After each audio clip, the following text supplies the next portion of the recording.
just with my kids and just schedule and stuff. But that's a pretty good outlet too, pretty good forum.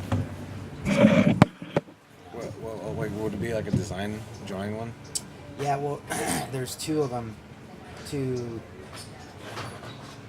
sort of like concepts that I talked to this guy Skillshare about. One of them would be starting your own brand, basically starting your own streetwear brand. It's kind of like more of like an A to Z, like, you know, what it takes.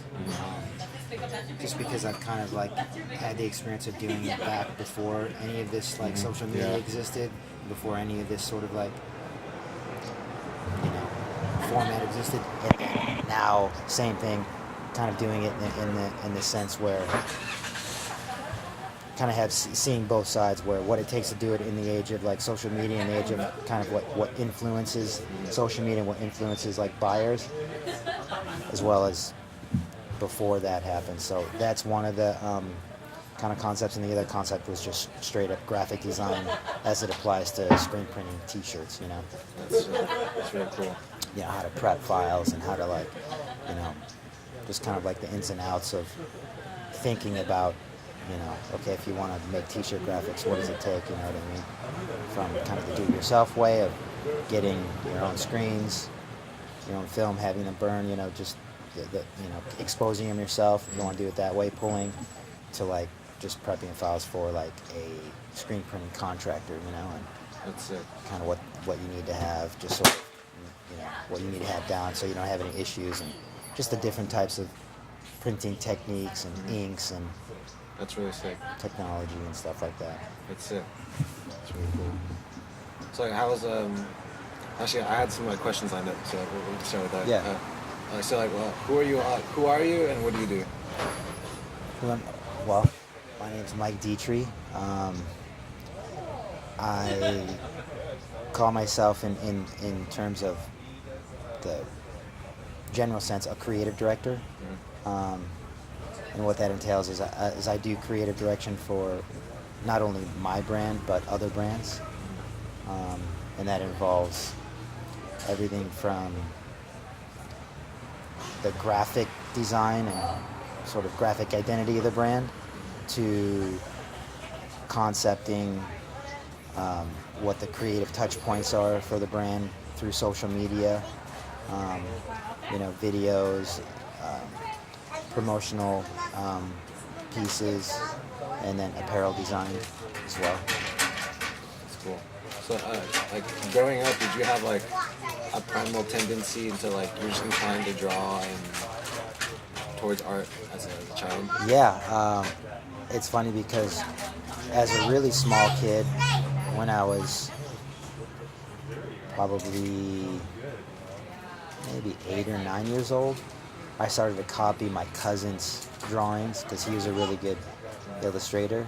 My cousin Vince used to kind of illustrate like album covers, and like I remember he was really good at dragons and different sort of things, like Frank Zappa album covers. So I used to copy his drawings. I would spend a lot of time over there, and I would copy his stuff, and then I started drawing Indians. I was like really into drawing Indians for like, I just remember for a few years, maybe between the ages of like 8 and 11, I was like all into Indians. I used to dress up as an Indian, just like chill around the house with that full headdress on and stuff. I don't know what it was, but I think I just really liked the way the feathers and, like, you know, their headgear and stuff looked, you know. So I just kind of just started drawing like that, and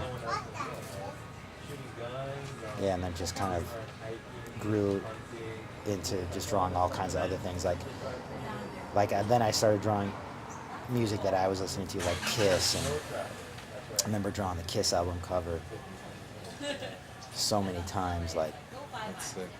until I could kind of just draw it like from, you know, just from out of my head. And yeah, that was yeah, I guess I was probably like 8, 9, 10, 11 years old. That's really sick. When did you start, like, martial arts? It's about the same time. Yeah. My first class was, my dad was an instructor at a Taekwondo dojo. And I remember going there when I was probably maybe 8 years old. And I just remember I didn't really like it. I don't know if it was because my dad was the instructor or what, but I think soon after that I found another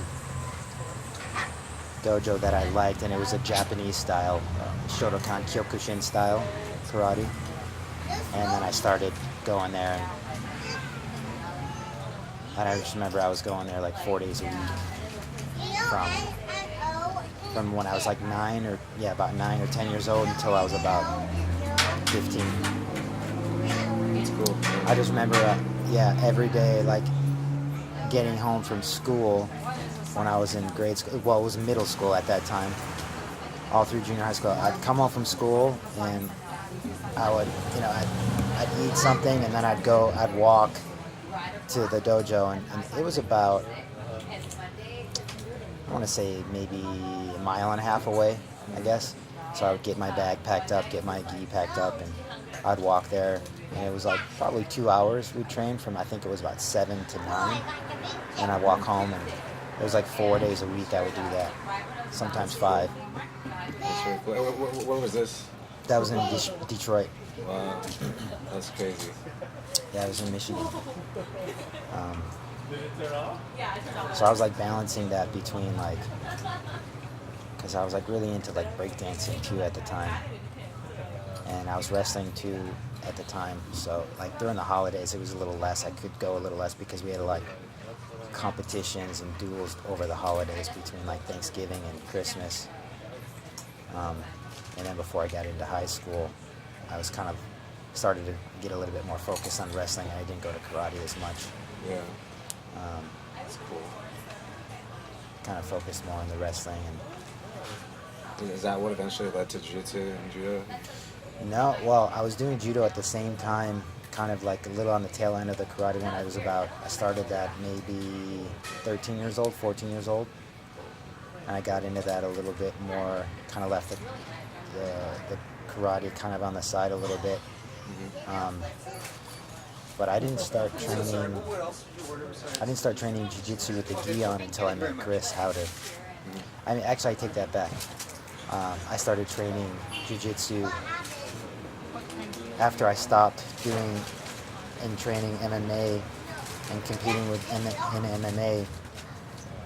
My friend Howard brought me over to Glenn's, the Let's Roll. This is Howard Luke? Yeah, so he brought me over there, and I was like, as soon as we started to plan on having kids, like I think my last fight in MMA was in 2007, probably, and we didn't have Kaya until, I could take that back, it might have been 2009, but we didn't have Kaya until 2013. But at that time, I was still a training partner for a bunch of guys that were fighting in WC and UFC, and so I was in the gym doing pretty hard rounds, 2 or 3 times a week, a couple times a week. And it just was starting to be like, I started to notice some effects of the hard sparring. Beating. Yeah, just. And so she's like, I don't want you doing it anymore. Oh, yeah, that's cool. Yeah. So I was like, I need to do something, right? And I was like, okay, I was grappling, because I had always been grappling, but Howard's like, you should get the gi, you should put the gi on. I'm like, well, he's like, come over to Glenn's. So I went over to Glenn's, met up with him, and rolled a little bit. And so I was like, okay, this is fun. I was kind of hooked, and I wanted to do a competition. I wanted to enter IBJJF competition, but I didn't know like what level to. And so like him and Barrett Yoshida, who I trained with too, I said, okay, you're a purple belt, so here's your purple belt, just enter as a purple belt level.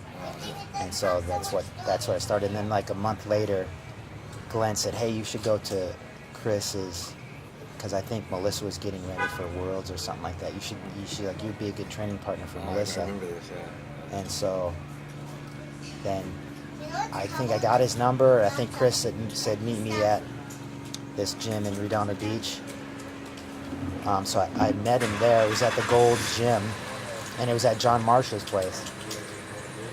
And I had known John Marsh because he used to come and train at Raw where I was training, So I had seen his face, so I walked in and he said, "Oh, who are you here for?" I'm like, "I'm just gonna meet Chris Howard." And he's like, "Oh, you're meeting Chris?" I said, "Yeah." So I sat around, I waited, and so he showed up, and then Wes was with him, and like, so it was like a straight hour of just Chris and Wes just smashing me, and like that was gnarly. And so like, so he's like, "All right, here's my address. You can come to my garage and start training there." So then I did that, and that was when she was born in 2013. That's cool. It's like have you brought like any philosophy from one or the other, from art or jiu-jitsu, into like the way you work with each, like bringing, I don't know, just bringing something like the life philosophies from jiu-jitsu, or like the values or the focus from it, and you brought that to the way you work with art and drawing? Yeah, well, I definitely think that there's lots of parallels between just the process. I think if I had to boil it down to just a simple kind of concept, it would be that they both require an enormous amount of dedication if you want to see a result, like a real result out of them. You can fake it a lot of times. You can get it to a certain point and to a certain level, like. And when I say fake it, I mean like you can get by in a certain amount of talent, I guess, a little bit of a certain degree of talent. You can get to a certain level, but in order to kind of like break that plateau, and really, I guess, not only discover like what you are capable of, but kind of reach new areas of expertise and craftsmanship. That's where the work comes in, and kind of the dedication and the discipline of not getting discouraged or not quitting come in.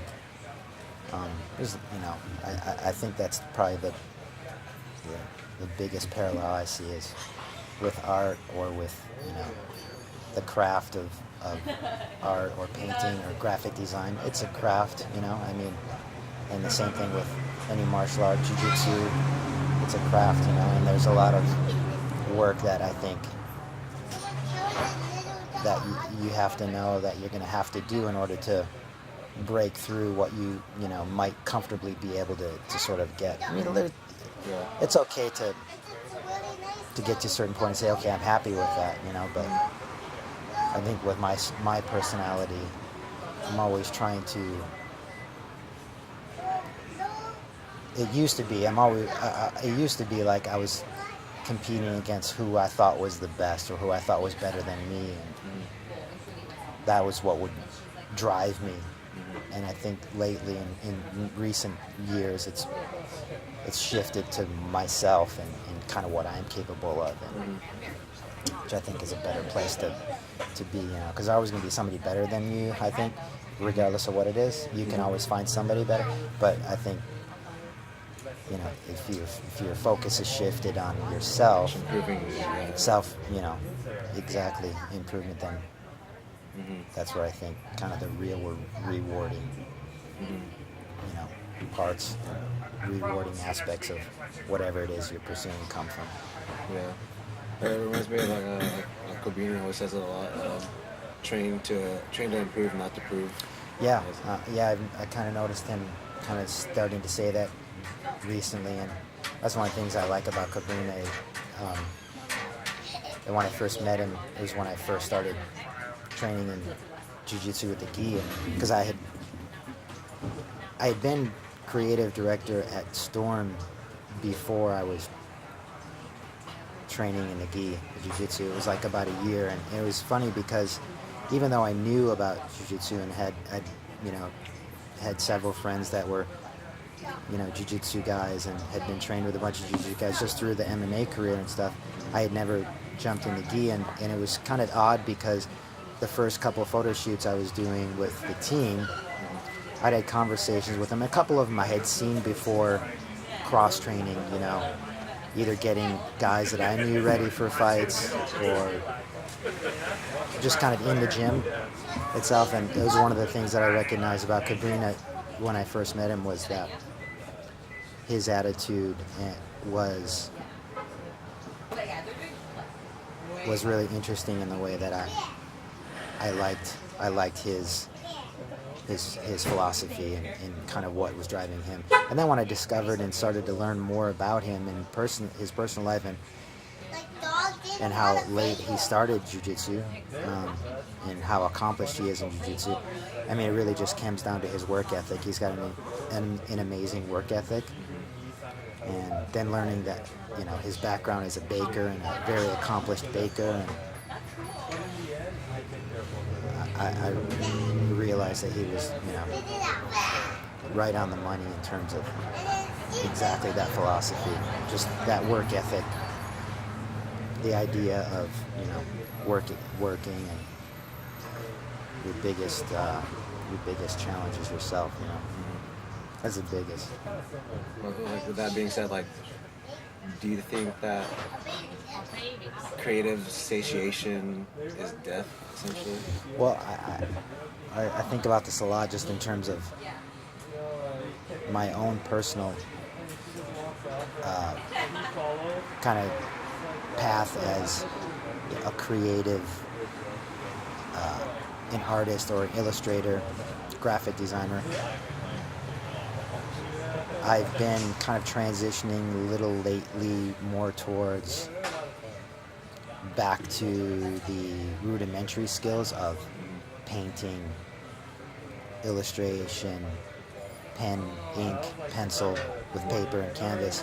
And even though that's how I kind of like started with in terms of my raw skills as a young person, I got away from that for many, many years because my business, I've had a business that is now almost 18 years old now, and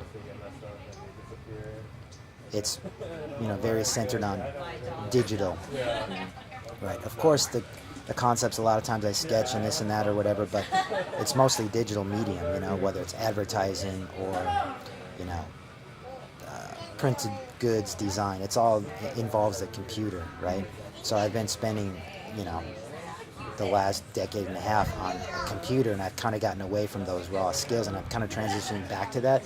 And I know that I've got a lot of work to do, and in the sense of where I want to be and where I'm going to be happy as a place to kind of operate from.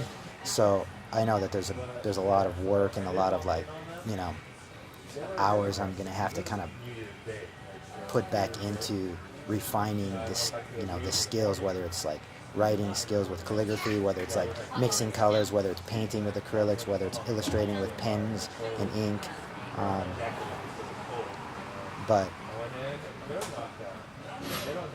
that used to bother me. It used to depress me and kind of discourage me. But now it's a little bit more. It's kind of inspiring, and I think it comes back to the jiu-jitsu part about it, where over the last few years I've learned so much about the intricacies and the levels of the technicalities of gi jiu-jitsu, where I didn't appreciate them, before I was training. I used to think that, grappling. I still think grappling, in a sense of the grappling arts, is very intricate and very nuanced. But with the gi, it's, I think, even more so, just because of the element of the cloth, the grips. It's a completely other dimension, and I think that has inspired me to look at the art differently too, and sort of the work that's going to go into recultivating that skill level. I think one of the things you said, and like how it was sort of, you didn't want to do it because it was hard, or because there was work attached to it. But I feel like as martial artists, or even as artists, there's a point where we find pleasure in the suffering. Yeah. I think there's a lot there's a lot of truth in that. I think when you think about the time on the mat and sort of the hours and the sweat and, you know, the aches and the pains and injuries and challenges and getting tapped out and getting caught. I mean, you have those sort of like ebbs and flows where you feel like there's like the weeks where you're just like, man, I'm just getting smashed and I'm getting caught and I'm getting like choked and I'm getting just like, I'm not getting any better. But then you have like a period where you like, you grow 2 steps and you're like, wow, I'm seeing things and you're feeling really, you know, you're feeling sharp. And so it's kind of like that 1 step backwards, 2 steps forward approach. 1 step backward is like those ebbs and flows, and you kind of, you know, that combined with the camaraderie that develops between you and the people you train with, where, you know, it's an intimacy that's involved with, you know, grappling and jiu-jitsu, that it forms a really interesting and a bond with the people you train with, unlike a lot of, you know, unlike most other things. So I think the parallel with that is, yeah, it's, you know, there's those days when you go to train, or if it's, you know, it's going to be a hard competition class, or if it's training or whatever, you're like, oh man, this is, you get butterflies because you're like, yeah, you know, I'm gonna get my butt kicked today. yeah, you get butterflies because like, oh, I'm either gonna get my butt kicked, or, you know, I'll walk away feeling good, and then some days you walk away feeling just like really bad. I think the same thing with when you look at like, you know, honing and approaching mastering a skill with art. Yeah, it's challenging. It's like, and you know that you got to do the work. And I think a lot of times my wife will say that the easy, or the key is that you just start, right? That's usually like the biggest. That's the biggest like hurdle. Yeah. You know how it is. It's like you give yourself excuses why you're not going to go and train that day, or you can think of anything. But once you get there and you're on the mat, it's, you know, obviously it's rewarding, and you walk away and you feel like you've improved yourself because of it. Same thing with like the work and the discipline that goes into like, you know, honing your craft as an artist. I mean, there's nights when it's like I can work all night long, and I can draw all night long, or sketch or paint all night long, and, you know, I won't sleep for like 3, 4, 5 days more than, you know, 5 hours a night, and it's just because I'm like so inspired. Yeah, you know, you have to take those sort of like waves as they come. And it's just like you're not thinking about anything else. You just, all you want to do is like, you know, be in the zone. You know, if you're feeling particularly inspired, you just want to be in that zone. And those are the periods which I really, you know, I like those periods. Like, I forget to eat. You know, there's days where I forget to eat. You know what I mean? Yeah. Would you say like that's like it's been termed by different people as like the state of flow, or the state of motion, the state of no mind, where it's like you're the genius zone, where absolutely, you're so involved in the moment that you lose track of everything else. I think that's an amazing feeling. Yeah, it's living. I think that is, I think that's the best feeling. Yeah, for sure. That's the best feeling. I think that's like the parallels are like you get on the mat, and everything else goes away, right? Yeah. So like tunnel vision for sure. You know, stresses or worries, or, you know, things that are just kind of like your mind just hamster spins over, all that goes away, and you're just like, you know, things become crystal clear, and you feel really, really, you know, there and alive. Same thing happens when you're working on a piece, or working on a project, or working on a painting or drawing, where it's like you just want to get there because you're in that zone, and it's just like everything else goes away. Time disappears. Yeah, it is. Feeling, yeah, it's an amazing feeling. Joseph Campbell, I was reading, said something about it. He equated it to athletics, and I'm trying to remember how he framed it. And there was something Oh, it was a peak experience. That's how he described it. He described it as a peak experience, and something that I guess he was an athlete or a runner, I think, in college, and he would equate it to having a peak experience where you're in that zone where everything is, every cell in your body, and like all the, you know, all the neurons in your brain were like firing, and you felt, yeah, alive, like more alive than, anything else before or after that moment. Yeah. And that's why I think that's kind of an addictive quality. It's an addictive. Yeah. It's nothing better than everything. It's an addictive experience, right? I think it's the same sort of experience that you get under the influence if you're taking psychotropics or something. It triggers those same, pathways in your brain where you want to get that feeling again. Yeah. You want to get that feeling again.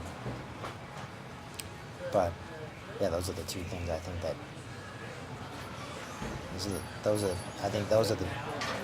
Those are the times that make life worth living. You know what I mean? Like you want to. That's what life's about.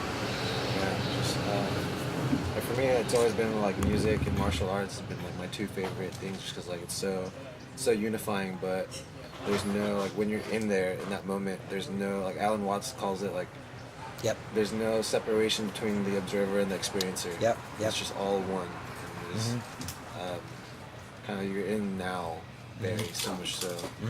That's so cool. Yeah, I've listened to a lot of Alan Watts, and I think there's this one part of one of his tapes that I listened to where he's like, he frames it in a way where the observer is observing the observer in a sense, where you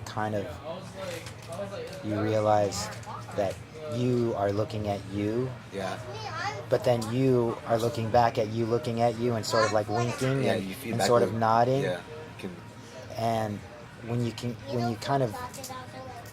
start to dwell on that a little bit and analyze it a little bit, it's kind of an interesting thought, because it's that voice in your head. You know what I mean? That's that talk that you hear in your head that some people describe as a thought, some people describe as a intuition. There's many different, I think, words that people describe it by, but I think when you kind of realize or grasp that and acknowledge that or recognize that that's kind of the process or the way that you work, it's kind of cool. You tap into that, I guess, higher consciousness.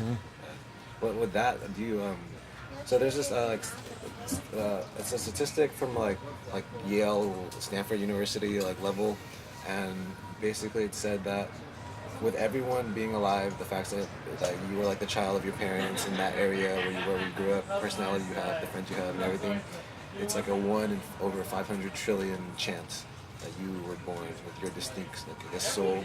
Like, do you feel like everyone that's born has like a mission or a purpose, like when they arrive on this conscious life space? Yeah, wow, I don't know. That's a complicated thought, I think, to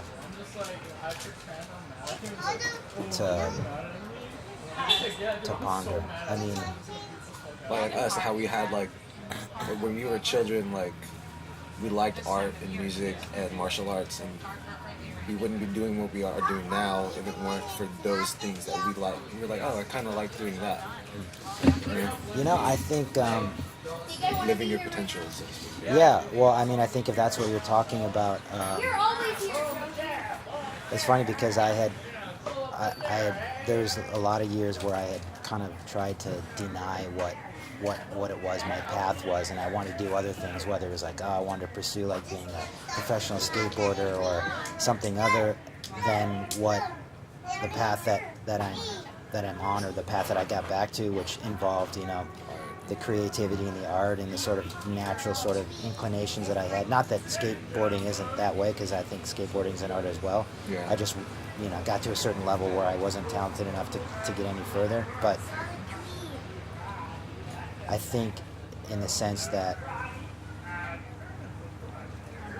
if we are considered the type of person or someone who is taking something from childhood that we were naturally or inspired by or inclined to do, and kind of or able to hopefully mold that into our livelihoods, in a sense that it's something that you're able to do that will support yourself and support a family and become your livelihood, then I think that's an amazing thing. And I think that another thing that Joseph Campbell talks about in terms of following your bliss, you know, I think definitely everybody, going back to your original question, I think definitely everybody has some sort of knowledge about what it is that is kind of makes their spirit come alive. And unfortunately, for whatever reason, some people aren't able to tap into or follow or let them guide them throughout life, and end up, you know, in a career or some sort of endeavor because of any number of circumstances that doesn't really fulfill them or doesn't really, you know, allow that to, I guess, to thrive and to flourish. It's an unfortunate thing. And now that I have kids, and that's the challenge, is how to impart that. I think, you know, me and my wife talked about it. I guess the best way to impart that is to just sort of lead the example. And I like it because my daughter comes with me to like my studio on the weekends, almost every weekend. She does like our time, so she sees what I do, whether it's like going to the studio or going like downtown to my other sort of factory space. She kind of sees kind of what I do in terms of what my livelihood is. And then she comes to jiu-jitsu too with me a lot of times, so she sees that. So I don't really find the need or find myself having to kind of explain this, that, or the other. And hopefully it'll be an example that says to her, you know, that she's encouraged to sort of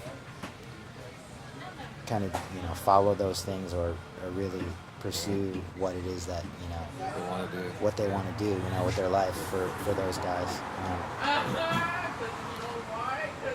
Yeah, I guess for me, like, the only reason I decided to, well, I thought I really wanted to do medicine growing up. That's my parents were doctors, but they kind of had to because that stabilized the family here in the United States. But my dad was just really big on music, and he, like, that was one of, like, the things I remember a lot, like in car rides and everything, just closing my eyes and just seeing all the colors, or watching the Eagles concert or Eric Clapton concerts on DVD and Blu-ray, and then watching the behind the scenes. Yeah. I thought that was really cool. Oh yeah, that is really cool. Those are really awesome. Yeah. And then my dad did karate in the Philippines. He was Shotokan. My uncle was a black belt, and so I did Shotokan a lot when I was, I think, Yep.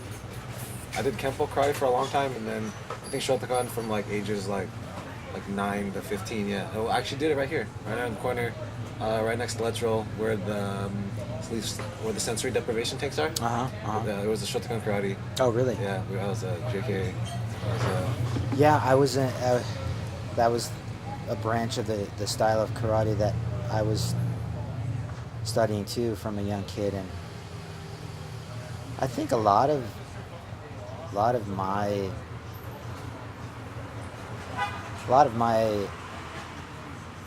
I guess sense of self and kind of sense of who I am definitely is influenced really heavily by my dad, from music to cars to motorcycles to, because my dad was a carpenter.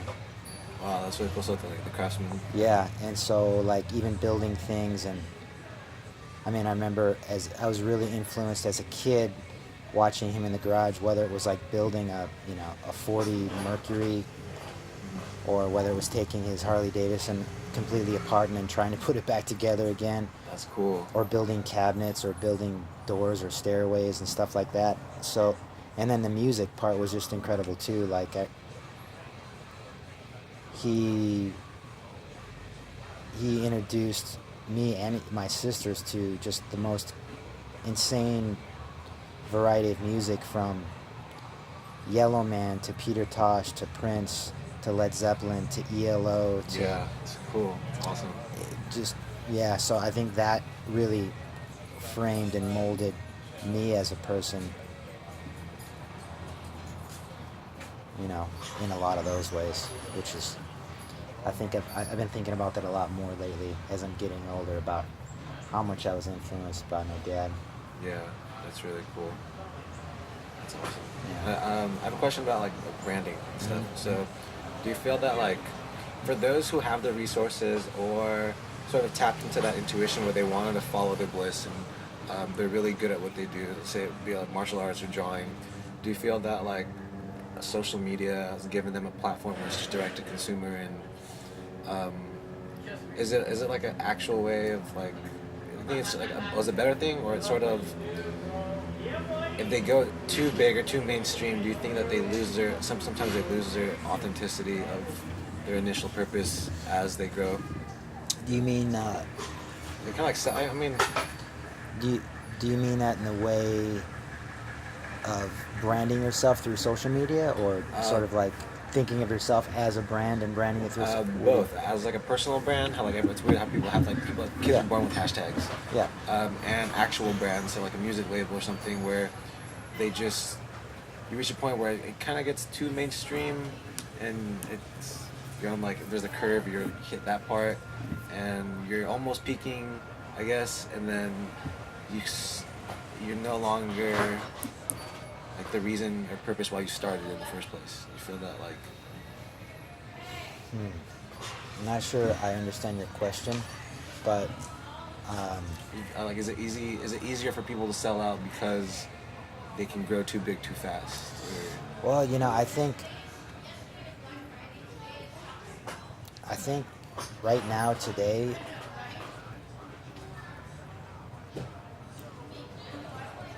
it's not, I don't know if it's as easy as one might think to grow faster, to blow up, quote unquote, blow up. Because there's just so much out there and so much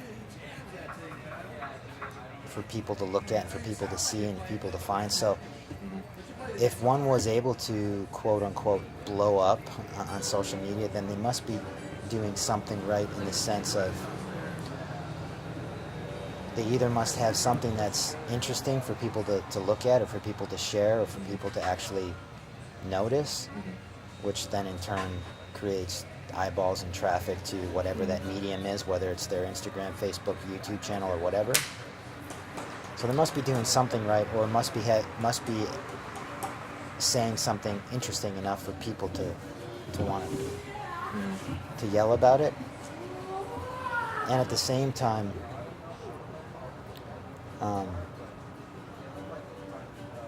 I think it could probably be pretty easy to,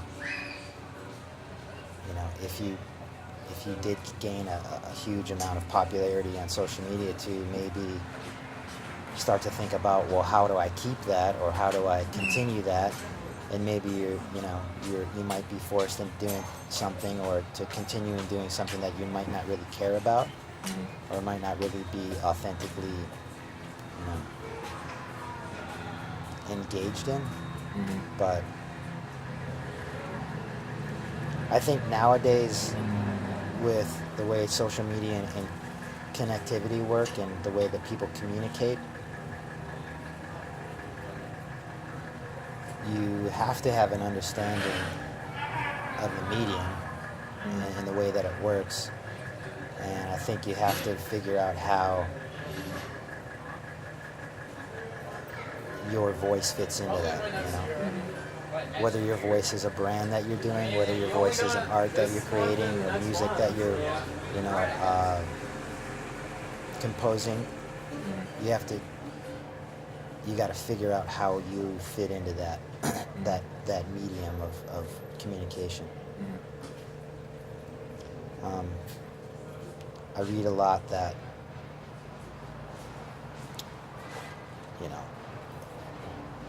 I guess, informed speakers on the subject of social media and the way that it works will say, if you're doing something,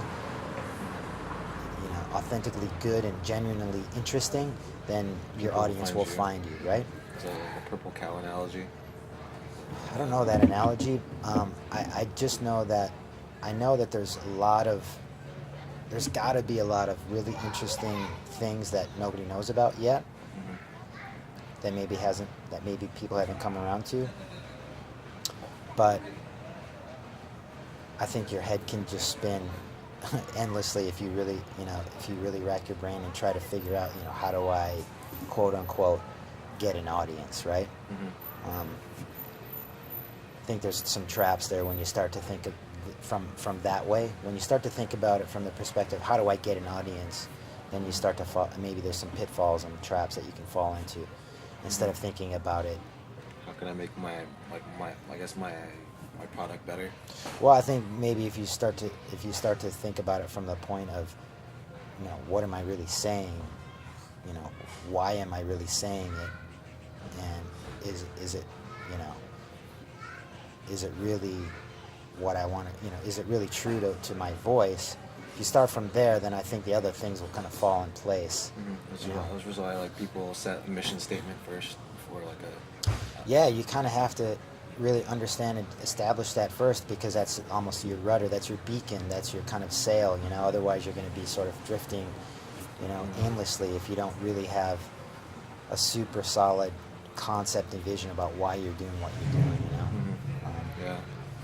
Well, earlier that purple cow thing that I brought up, it was follow like Tim Ferriss a lot, and he had a speaker on, and the speaker was talking about this purple cow analogy where you can essentially, like, say you drive from LA to San Francisco, you've gone multiple times, and every time you go to San Francisco, like, you see cows along the way. Yep. But you don't, like, it's not, you never tell your friends, because it was like, oh, of course I'm going to see cows on the way.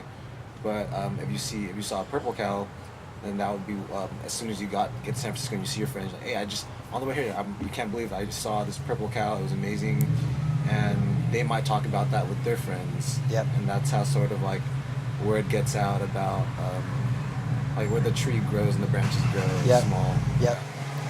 Yeah, well, I think absolutely. I don't necessarily know if that's any different than the way it's always been, like word of mouth, right? The idea of word of mouth. And I think what happens in word of mouth is that it's interesting enough for you and I to be sitting here, or if we see each other tomorrow at the garage or whatever, for me or you to, like, bring something up to the other, like actually say, hey, did you see that? Or, hey man, I saw this thing the other day, it was really cool, and this is what it was.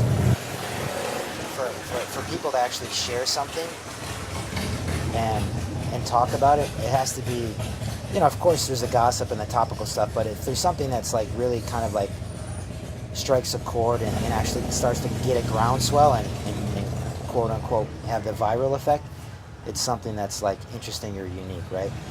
So I don't think that that's changed in the sense of, it's still, I think, the underpinnings of what makes social media click. It's just now it just happens at light speed. You know what I mean? Where faster. Well, because the infrastructure is in place for it to happen at that light speed, right? Whereas before, the word of mouth thing, it might take, like, back in even, I use a great analogy in terms of streetwear. Back when I was like, doing streetwear and printing T-shirts and sweatshirts and hoodies, I had this brand Sub Freaky that I was doing just for for whatever my own reasons, but in order to like kind of learn or get influenced or see what was going on with streetwear or street culture in any other place outside of Los Angeles, you had to travel, whether you had to go to New York or Chicago, or if you were lucky enough to get to London when you were 20 years old or 19 years old, or Tokyo, to see what was going on in those areas. You actually had to go and see what was going on, or look at a magazine that was spotlighting those regions or areas on streetwear and kind of see what they were wearing, and you'd be combing through those magazines with a fine-tooth comb and like reading and looking at every little word and studying every picture. I mean, I'm not kidding you. I broke out like magnifying glasses a couple times to see, like, oh, what was the label that dude had? What is he wearing? Or what are they wearing? you know, whether it was like skateboarding or Thrasher magazine, or whether it was another magazine that had some sort of street culture at that time. So it would grow much more kind of slower, you know what I mean, organically. Now it can go overnight, where if one guy shares it, another guy shares it, and if it gets shared by somebody who has like 1 million followers or millions of followers, then all of a sudden it goes ballistic, and it's like happens that quick. But I think the converse side of that is like things are so like hot and cold now, where it's hot this week and people are on to the next thing next week, you know what I mean? It's sort of like that fast fashion mentality where, you know, things are disposable now, and in the sense that, and that's, I think, where it comes down to, where there is a lot of disposable sort of like media out there, whether it's fashion or art or graphics or whatever. I mean, you know, things, you know, there's eye candy where things kind of look good at, you know, from the various perspectives, but then when you start to really look at it and kind of like drill down and analyze what it is, you're like, it's just kind of only goes so deep, you know. I still don't think there's anything that can really replace seeing art in person, for example, or seeing somebody draw or paint in person, or being at a gallery, or seeing a canvas that somebody painted or a famous painter painted, and really see, like, analyze brushstrokes, you know, all these intricacies. I don't think there's anything that can really kind of take that place yet, at least in my opinion. So for that, do you feel like there's like a place where small business and craftsmanship will always be appreciated, where like stuff like the teenaged or all the stuff that you make is very like, you're not trying to blow it up big, you want to. Well, I mean, I think a lot of times, to be honest, in person. No, Dad, I didn't. Is it okay?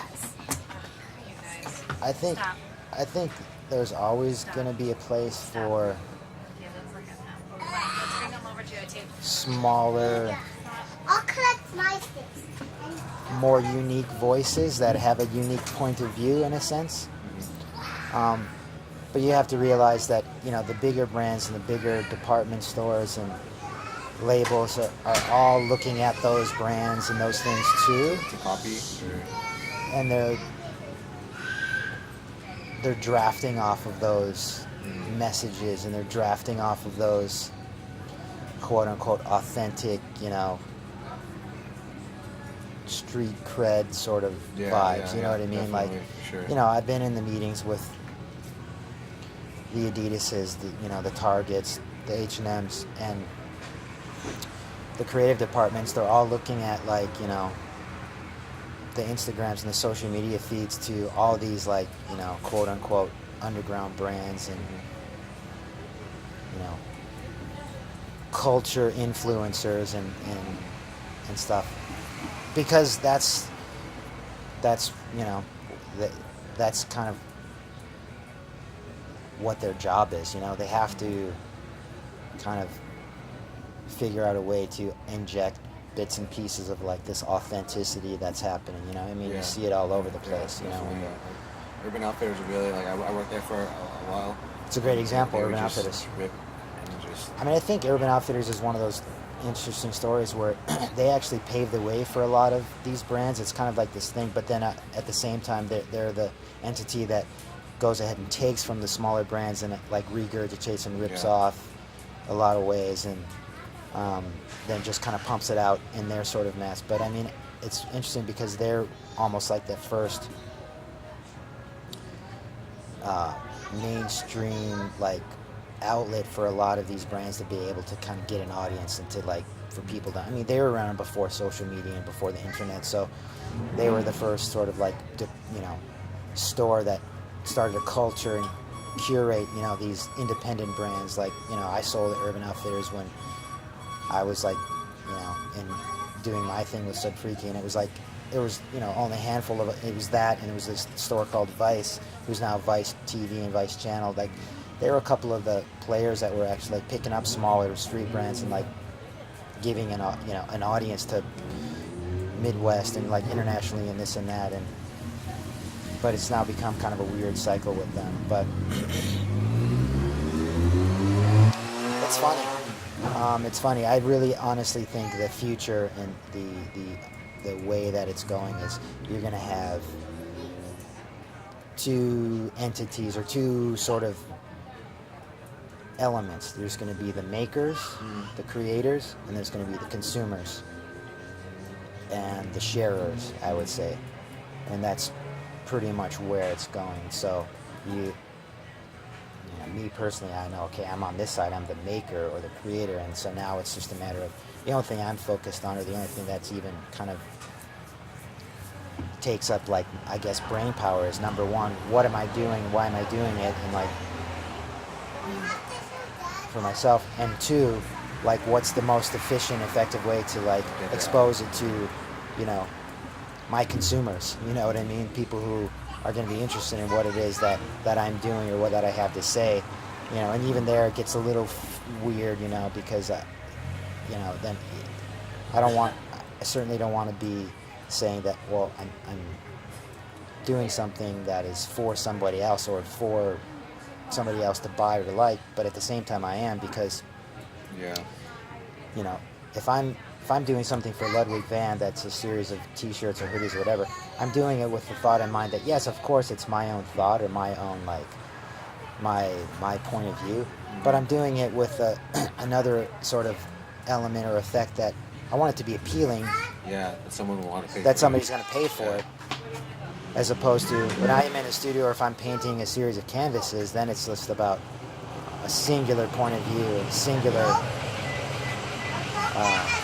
perspective of, I'm not concerned whether or not somebody likes it or somebody wants to buy it, but it's just, Okay. We You found guys gonna go to Woodchip Park? We found some coins. Why don't I just meet you there? Okay. And I think that's like the part where I don't get it too confused within my own, like, Yeah, the clear distinction of purpose. Yeah, because one is areas. commerce and commercial art, Yeah. I mean, there's this avenue which is commerce and commercial art, and a great example is Obey and Shepard Fairey, and kind of what he's done with his entity, with his brand and his entity. I mean, it was, it's not only has his,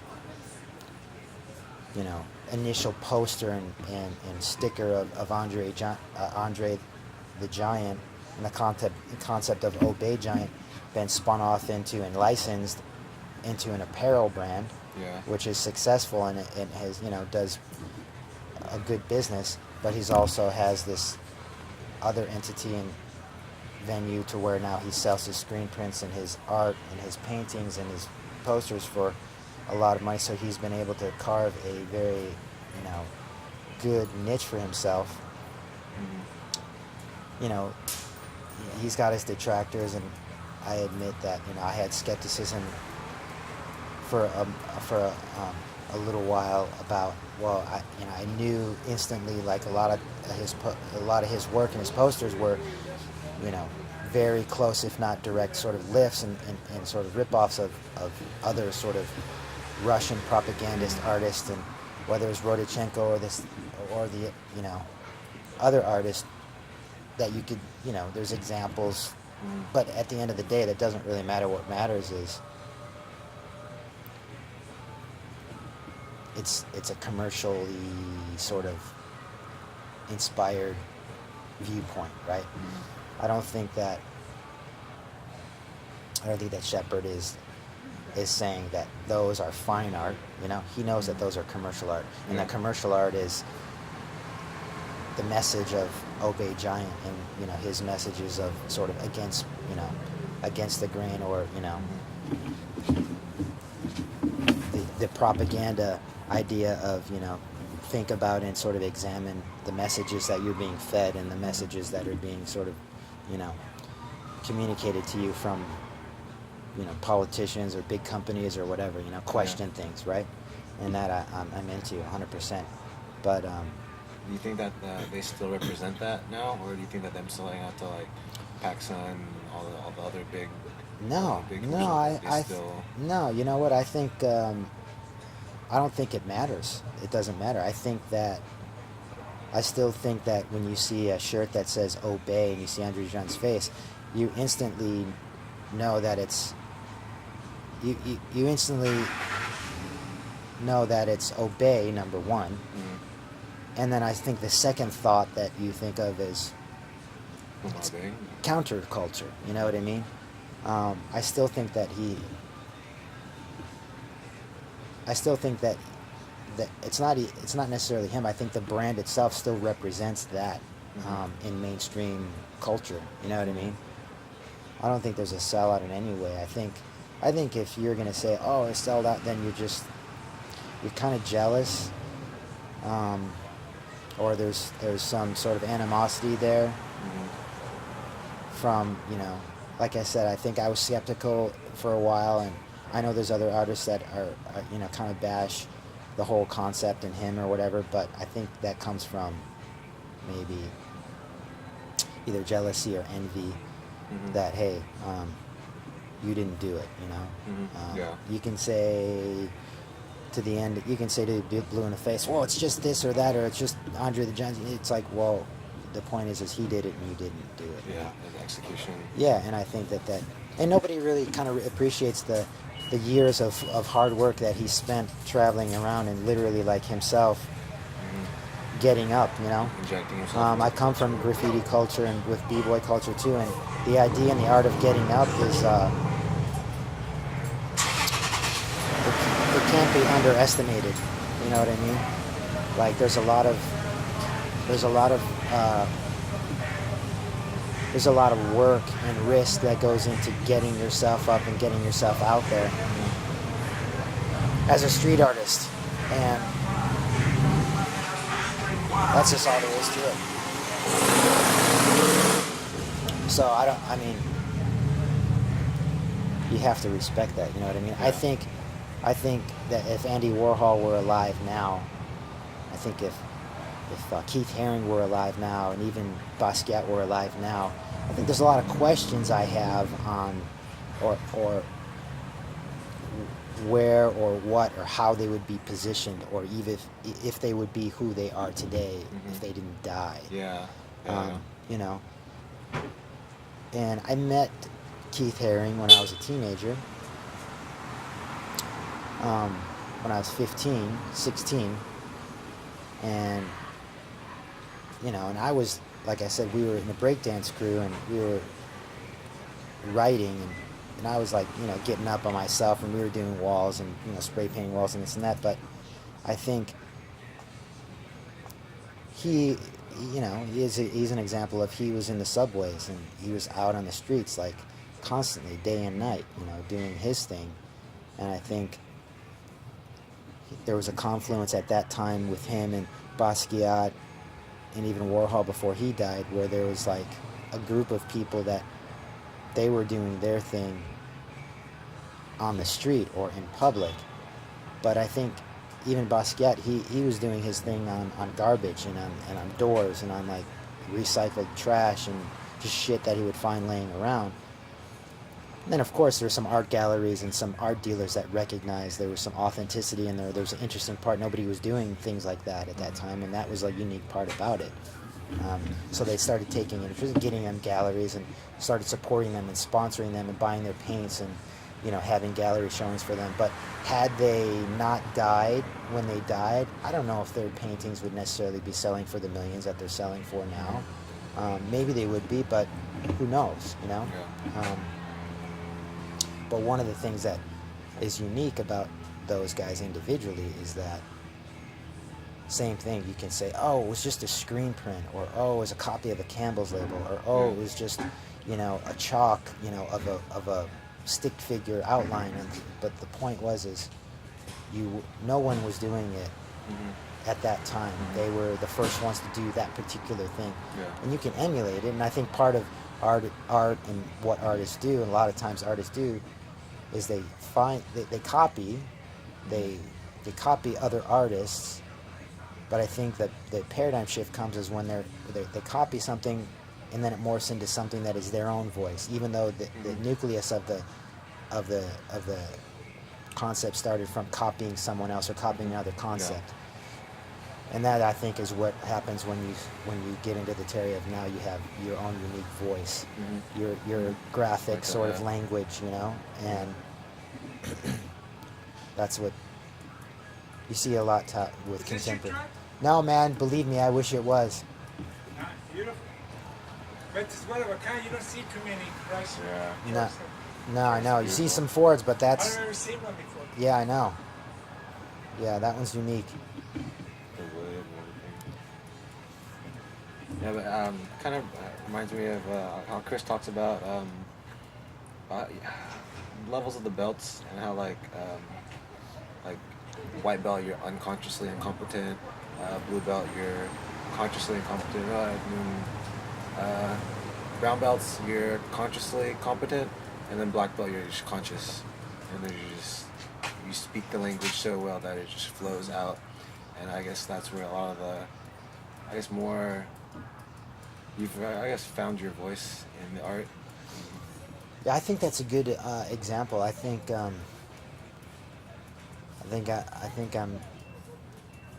entering the doorway to that stage. Doors open to that stage. I haven't walked through it yet in terms of the artist side of that coin, but it's open and it's I feel like about to walk through. Everything prior to that is essentially derivative, where you're emulating people you've learned. Yeah, and I think I'm starting to gravitate towards that area where things that I put out, or things that when I say put out, whether it's a paper or a t-shirt graphic or on canvas, or whether are starting to come from my own experience and voice rather than yeah, that's really the other ones.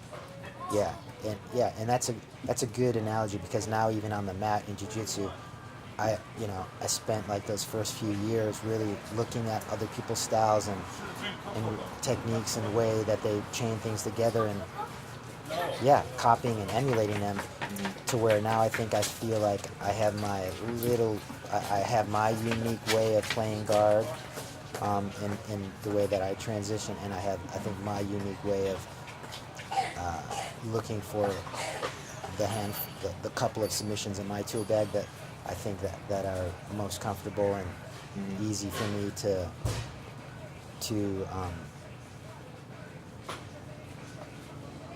finish. But yeah, it all starts from copying. I think that's the natural way. I think all the great painters the same thing. And you look composers the same way. Yeah, like Beethoven. I'm fascinated with Beethoven. I've formulated my whole entire,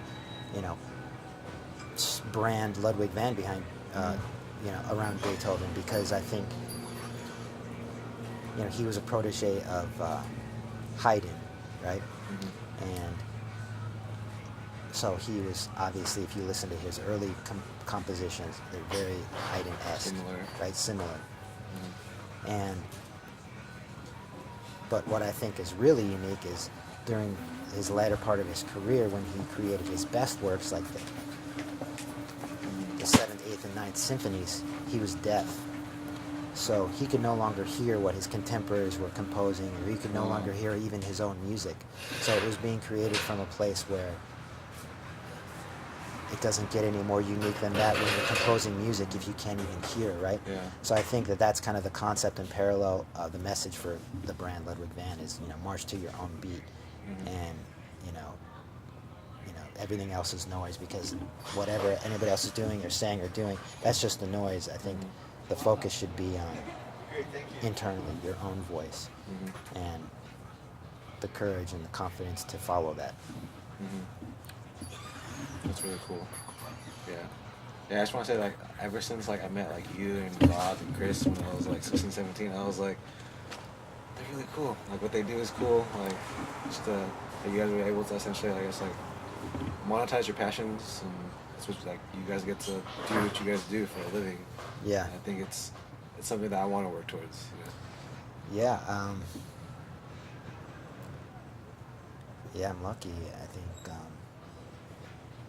it's just work. It's just hard work. I think the work ethic is what it takes. I think Rob and Chris would say the same thing, that the beginning part of like actually like having a graphic design creative direction business where I had the opportunity to have clients, that were, it was great that they were an action sport because I came from skating, and it was like, okay, they were in skating or even BMX, so it was something I was familiar with. But the idea that you actually were getting paid by a company to think of and devise concept of whether it was shooting catalogs or whether it was shooting a video, whether it was the apparel design or whether it was advertising design, it was awesome to me. And it was just like one of those things I never took for granted, in a sense where I spent so much in those first handful of years, 4 or 5 years, I spent so much time working, but it wasn't work, right? It was just like, it was kind of like, I spent this little time like learning the way a small graphic design business ran, because I interned at this graphic designer's studio for about a year, and he taught me a lot about the digital rendering side of things and working with entertainment, because I was doing a lot of posters for like Disney and stuff at the time. So I learned the ropes of how to manage a small design business. But when I jumped off on my own, I was like, oh man, it was the most amazing thing. I just remember thinking about driving to like my office like in the morning, thinking, I'm driving to my own office. I could certainly go and surf if I wanted to, or go spend hours in the magazine, this or that or whatever. I could go fuck off for the day if I wanted to. And there were the occasional day where I did. Yeah. But like, I was just blown away that I was like driving to my own office, getting to like think about graphics and like draw or compose advertising, concepts, or it was just like, I was like, man, this is insane, dude. I can't believe this. This is awesome, It's really cool. I was like, this is like crazy. And sorry, do you remember the point where you were younger where you were like, I think I can make a career out of doing this? Well, that didn't happen until I was about 26. I spent 26 or 27, and I remember asking my dad, mom and dad, to buy me a computer for Christmas, because I had just started, I was doing my own t-shirt graphics at the time, but I was doing them like the old way, and I knew that you could like use a computer to kind of do graphics and prepare them for print, like in an easy way. But it didn't happen until I was like peddling my t-shirt graphics at an action sports show. It was called the ASR, Action Sports Retailer. I had a backpack, and I was giving them out to a couple guys that I knew that were like pro skaters or surfers, and I made a couple friends. And then I met this guy that owned this company called Fresh Jive, and this other guy I met at the same time, who was very new at the time, and he started American Apparel, and I ended up doing work for both of those guys and contracts for both of those guys. And that's when I first realized, oh, I could spin like what I had been doing and kind of naturally since I was a kid into like, could actually make a living at this, right? Because at that time, I would do one t-shirt graphic and I was getting paid like $300 for it, right?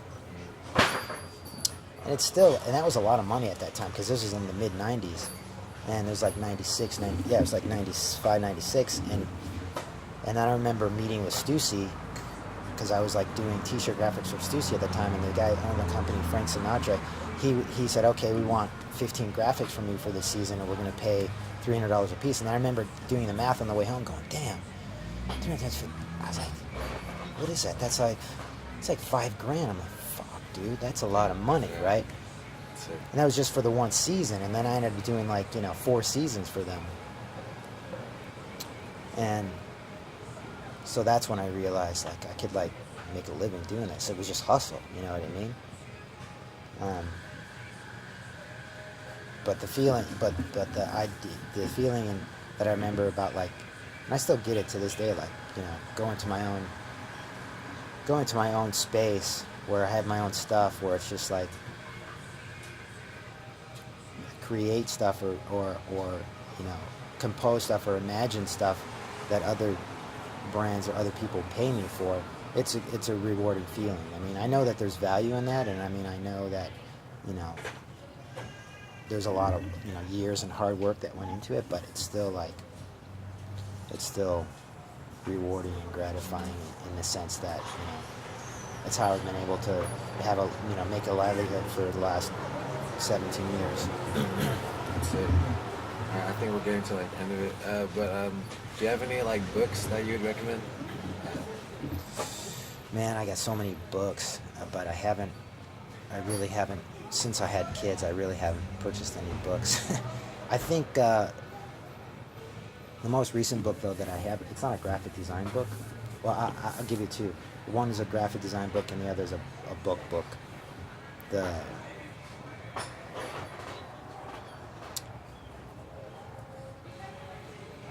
I think the best graphic design book that I have, that I still look at and refer to a lot, is called Graphic Education.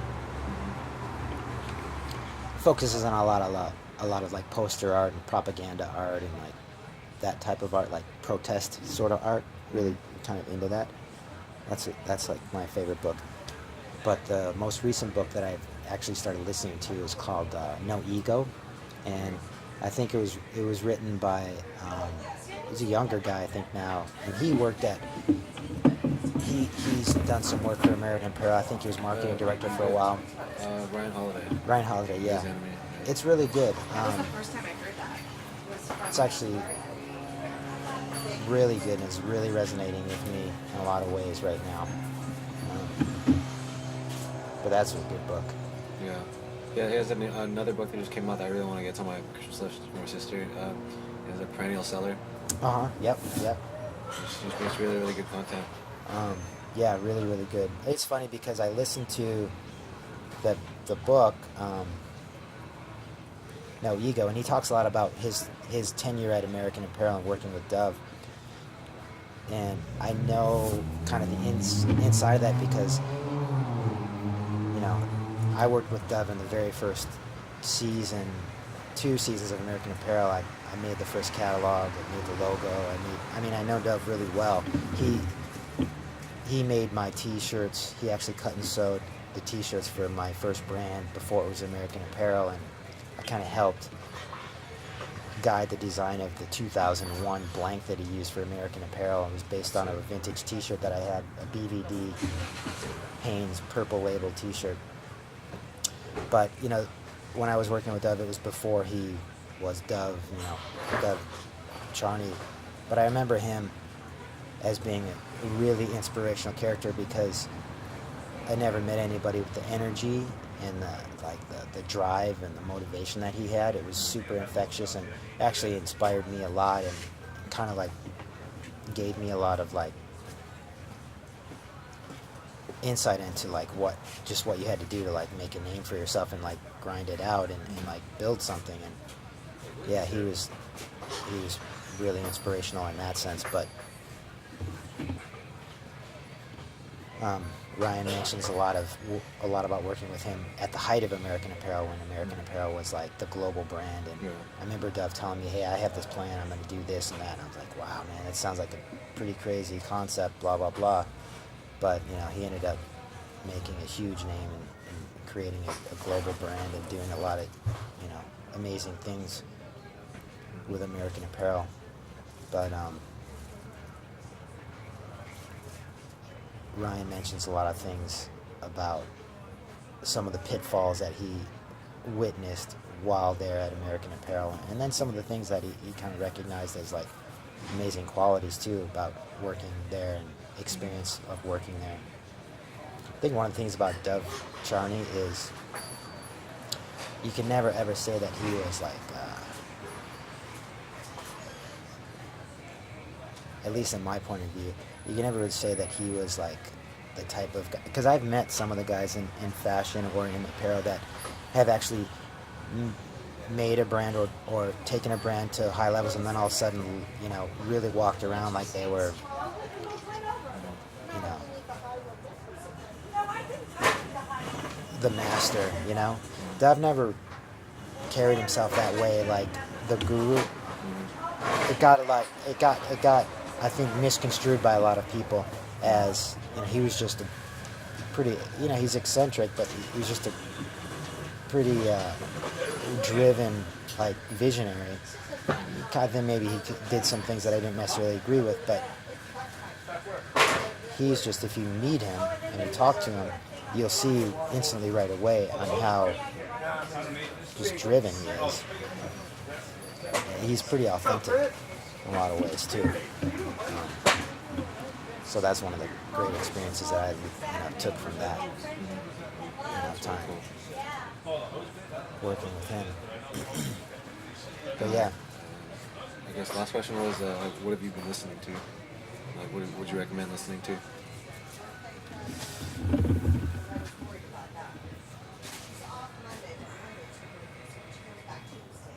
Music-wise? Mm-hmm. Besides Beethoven, of course.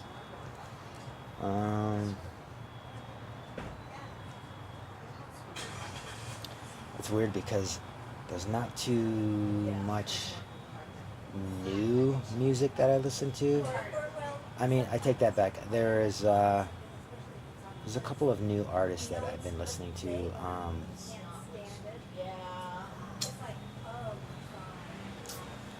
just trying to think of what I listen to in my iTunes when I'm working.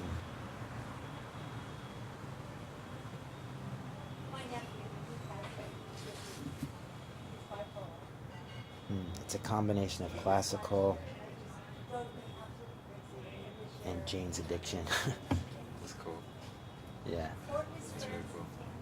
I think those are the two things that I've been listening to recently. Yeah, I listen too much to Jane's Addiction, but I probably should. I'll definitely. Yeah, man. If I could recommend one record front to back, it would be Nothing's Shocking. Anything shocking? Nothing's Shocking. Nothing shocking. Yeah, it's solid gold. And the last thing I want to ask you was, so remember that last time I tried to ask you out for coffee? That's because for school I need to do internship hours. And at the time I ended up getting like an audio internship that was really cool to get a one-on-one with an OG. He actually opened for the Doors way back in the day. He opened. Damn. He was a player for another guy who opened for the Beach Boys in the 80s. Real cool. But I've always taken a fascination towards drawing, graphics, illustration, all that. And I wanted to ask you for an internship as well. But I already did over 100 hours there, so I think I'm just gonna chill out on that for a bit. Yep. And what does that consist of in terms of internship? Is that a certain many hours a week or a certain day that you would be available, or what would that look like? I'm supposed to do 150 for internship, but I'm super down to do more while I can. Yeah. And it's basically, it's usually once or twice a week. Either I usually do, some academies do 8-hour days. Yeah. And sometimes I do, it's kind of as needed basis, depending on the mentor. Yeah. And it's basically I'm a runner. I observe, do, if you need me to do other smaller work, that more tedious stuff. And just learning. Yeah, let me look at. For this next coming up 2018. Yeah, let me look at that. Let me look at how we could set that up. But I think that would be cool. It'd certainly be open for that. So I don't fall asleep tonight. I think we could kind of maybe organize it to where maybe it's maybe a day out of the week, where it's a half day, or maybe it's 2 days where it's a half day or something. We just figure out a day and kind of then you can just more or less shadow kind of what I do, you know what I mean? And I explain to you how I do things and what I'm doing and what it's for, and you just kind of see how it is I do things. And I would love to appreciate that so much. Yeah, that'd be cool. Yeah, we can do that. Thank you, Yeah, Mike. for sure, no problem. You're welcome. Thank you for this wonderful interview. It was inspiring TED Talk / everything all in one. Oh no, this is